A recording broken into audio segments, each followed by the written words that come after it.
Today, we're exposing 7 of the most popular canned tuna brands in America, and what we found is something most shoppers never see coming.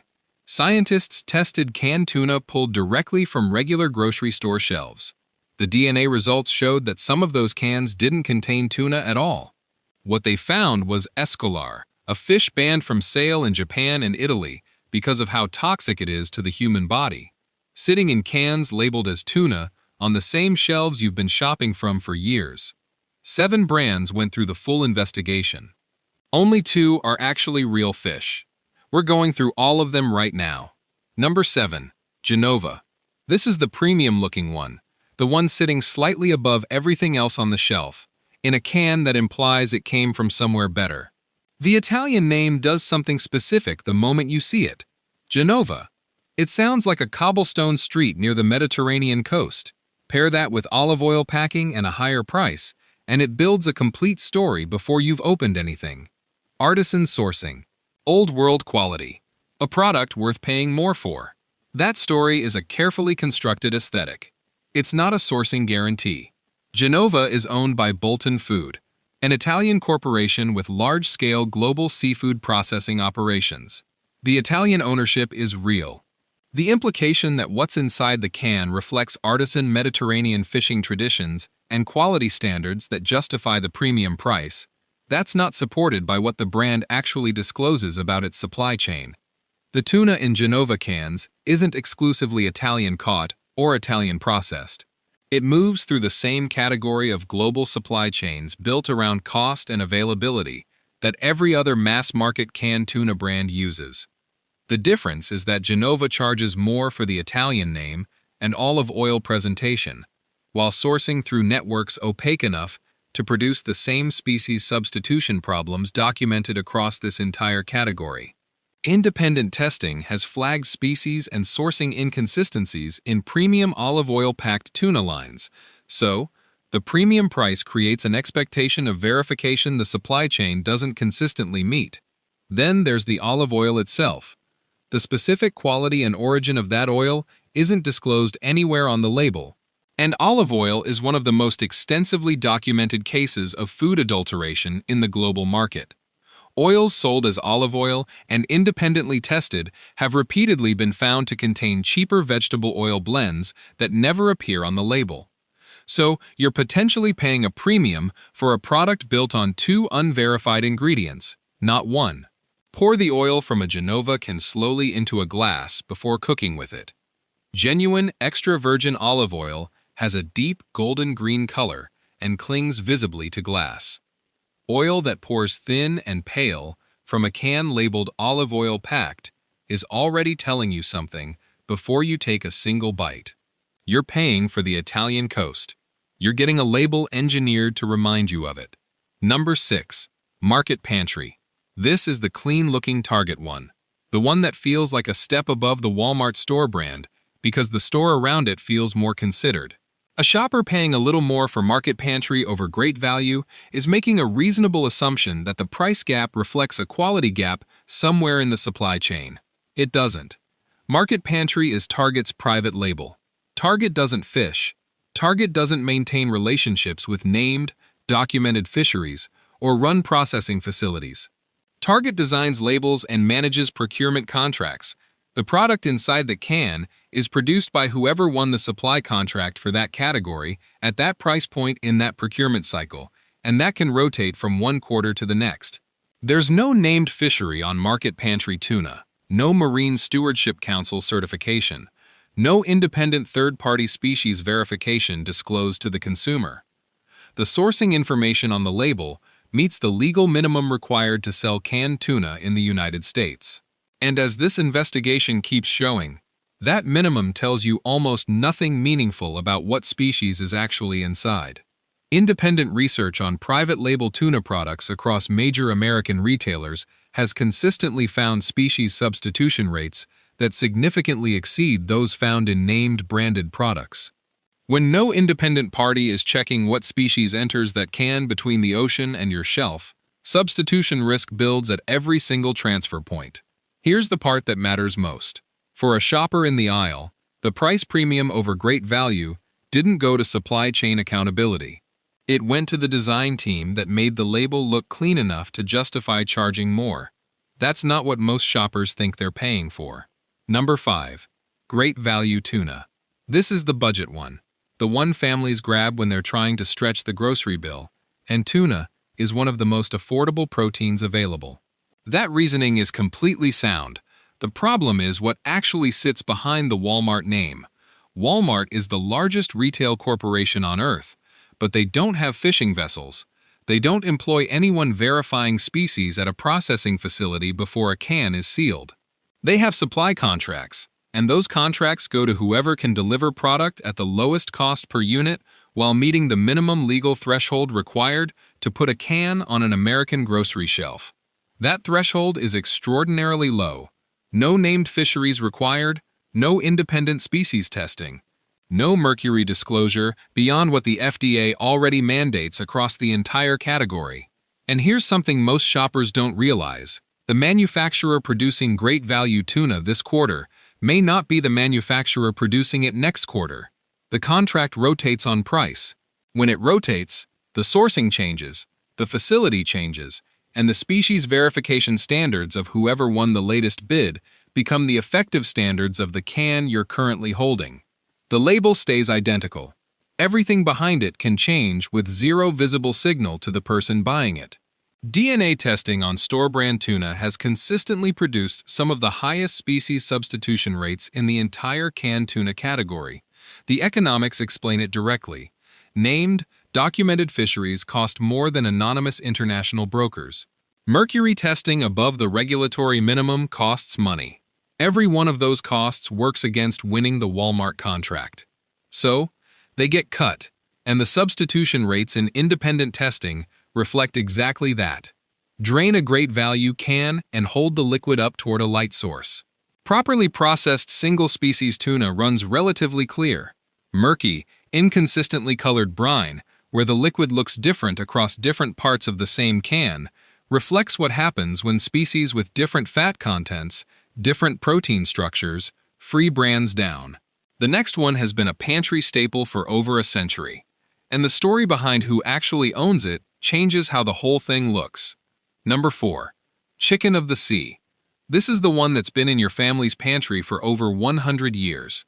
The mermaid has been on that can since 1914. For a lot of shoppers, especially seniors and families who've been buying the same staples for decades, Chicken of the Sea doesn't register as a brand anymore. It registers as a fixture, something permanent, something safe in the specific way that only deeply familiar things feel safe. That feeling is the product. What's behind it is a very different story. Chicken of the Sea is owned by Thai Union, a Thai corporation that controls approximately 20% of the global canned seafood market. The mermaid stays on the front. Thai Union stays invisible. That arrangement isn't accidental. The Associated Press published a landmark investigative series into Thai Union's fishing vessels and supply chain operations. What reporters documented was forced labor. Men trafficked onto fishing boats and held at sea for months or years, at a time without pay, without contracts, and with no way off the vessel. The fish caught under those conditions moved through Thai Union's supply chain and into cans on American grocery shelves. That investigation was awarded the Pulitzer Prize. Thai Union issued public statements, joined international sustainability coalitions, and committed to systemic reform. But independent audits conducted after those initial investigations continued to raise unresolved sourcing concerns. Certifications were obtained.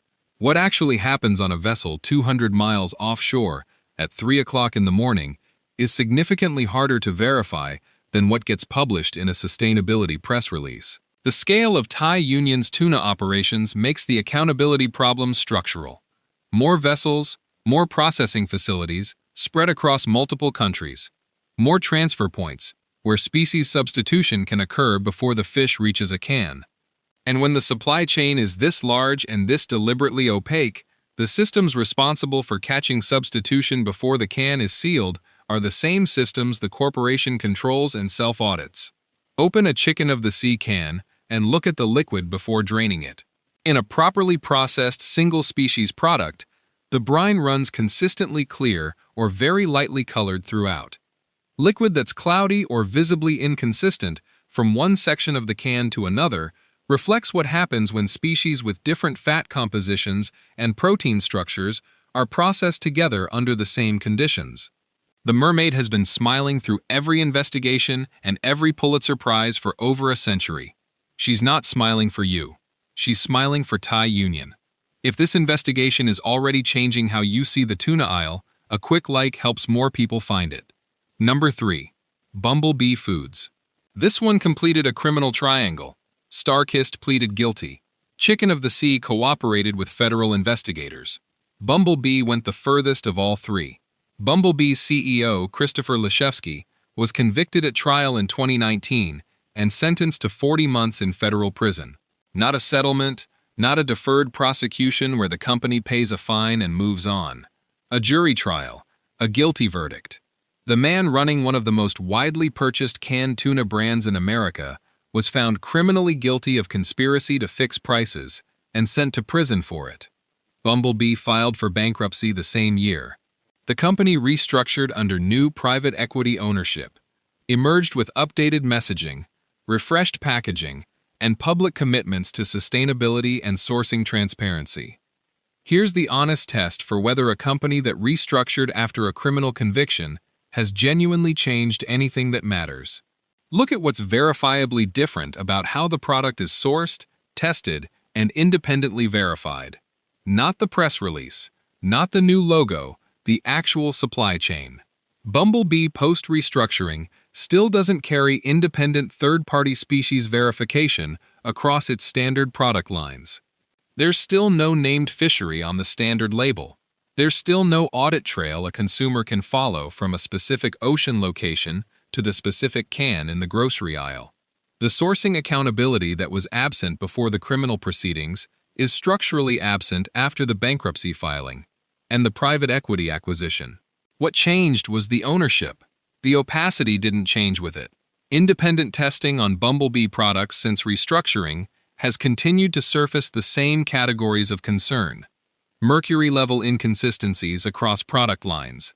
Species verification questions the company doesn't volunteer to address.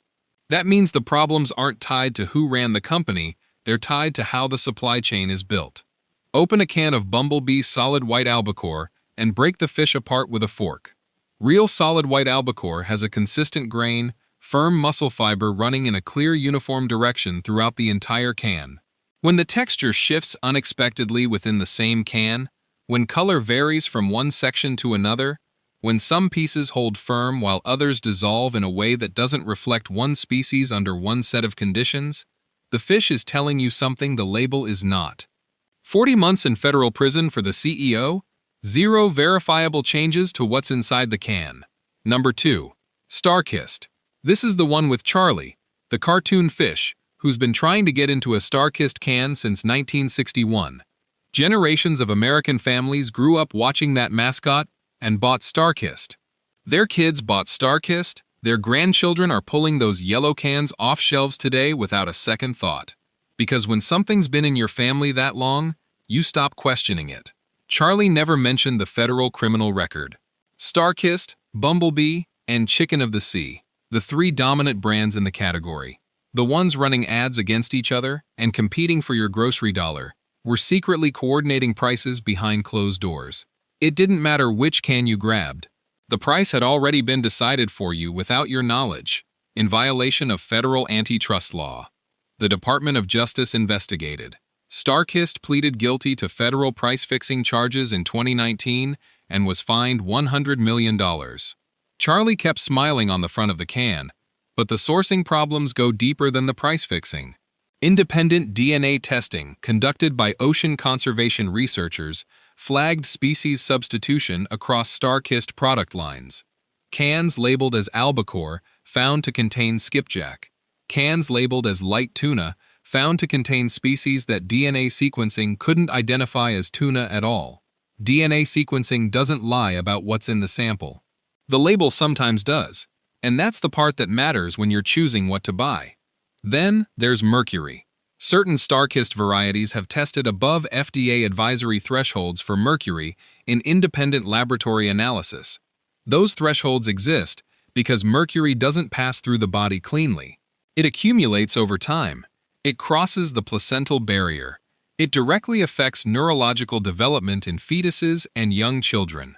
The population most at risk, pregnant women and families with small children, is the same population that's been eating StarKist as an affordable health-conscious protein for decades. Press a fork against the fish in an open can of StarKist Chunk Light. A single-species product behaves consistently under pressure throughout the entire can. What you find in some StarKist cans is different. Sections that hold firm sitting directly next to sections that dissolve almost immediately. That inconsistency within a single can isn't natural variation within one species. That's what it looks like when multiple species with different tissue densities are processed and packed together.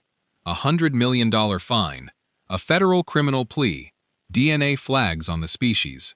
Mercury above advisory thresholds, and Charlie is still smiling. Number 1.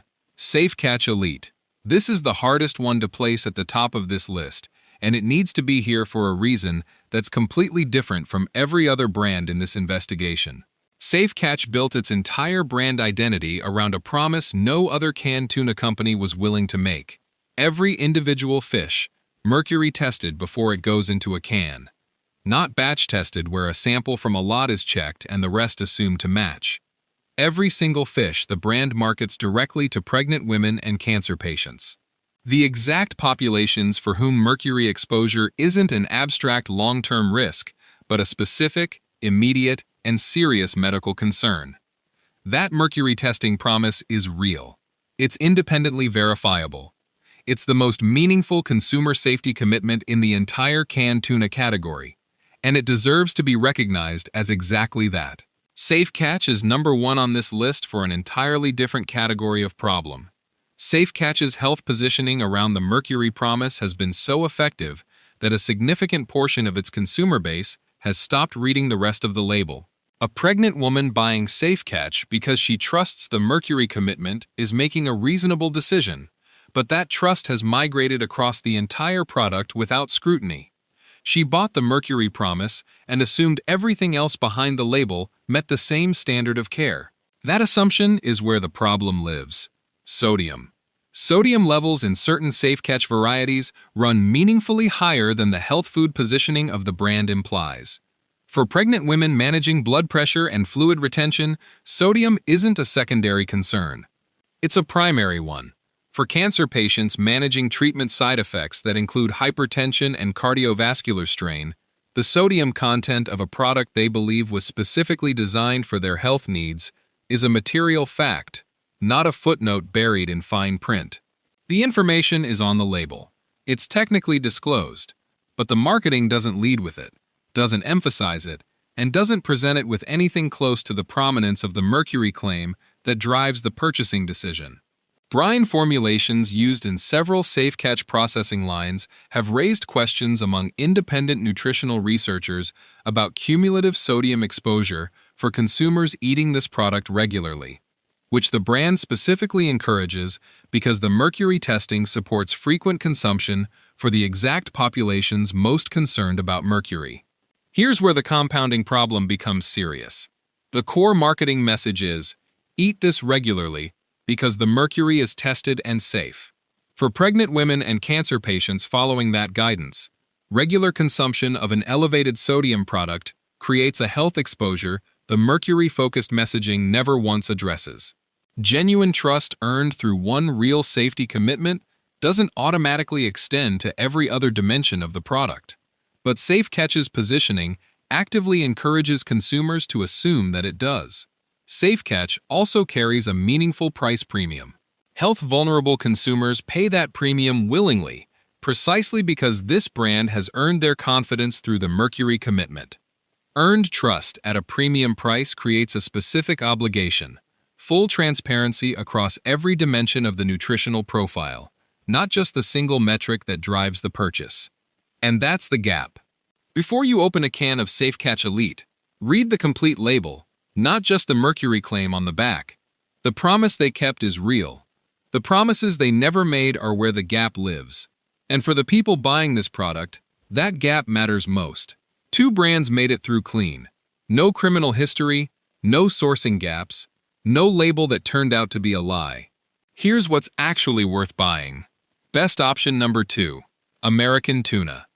This one is exactly what it says it is. American albacore. Caught off the United States Pacific coast by American fishing families who've worked those specific waters for generations. Processed in American facilities operating under domestic regulatory oversight. The supply chain doesn't pass through Thai Union. It doesn't touch the bumblebee restructuring. It doesn't move through any of the opaque international processing networks where species substitution becomes possible at every handoff. The supply chain is the simplest in the entire canned tuna category, and that simplicity is the point. American boats catch Pacific Coast albacore in verified, documented fishing grounds. That fish goes directly to processing without a multi-country journey through brokers, transit facilities, and third-party processors, where accountability disappears at every transfer. Full traceability from a specific ocean region to a specific can is built into the model because the model was designed around accountability, not volume.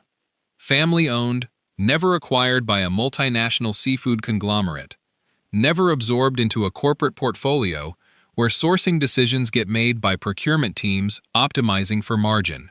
The families behind American Tuna have their names and livelihoods directly attached to the quality of every can that ships. That accountability is structural. It doesn't vanish after a bankruptcy filing or a private equity acquisition because neither of those things has happened. Independent species verification confirms what the label states. Mercury levels in Pacific Coast albacore test consistently within safe ranges. Sodium levels are honest. The ingredient panel is short enough to read in 10 seconds. American Tuna isn't on every grocery shelf. It's available online and through specialty retailers. It costs more than every brand on the skip list. That cost is the domestic fishing, the family ownership, and the supply chain integrity that begins and ends in American waters. If you can find it, it's worth it. And if you want the single strongest option in the entire category, here it is. Best option number 1. Wild Planet Tuna. This brand wasn't built as a premium line extension of an existing seafood conglomerate. It was built from the ground up as a direct rejection of everything wrong with how this category operates. That founding intention isn't marketing copy, it's visible in every verifiable detail behind the product. The tuna is pole and line caught. That matters more than it might initially sound. Pole and line is the most selective commercial fishing method available. One fish is caught at a time. There's no net dragging unintended species into the same catch volume alongside the target fish. No bycatch mixing species that were never supposed to be in the can. The method is slower, more expensive, and less scalable than industrial net fishing. That's precisely why every other brand in this investigation doesn't use it. The fisheries are named. The catch regions are documented. There's a paper trail connecting a specific area of ocean to the specific can in your hand because the supply chain was built around traceability, not volume. Non-GMO verified, no added water inflating the apparent weight of the fish, and artificially boosting the protein number on the label. No broth, no fillers. Ingredient panel on Wild Planet albacore tuna reads, albacore tuna, sea salt. 2 ingredients.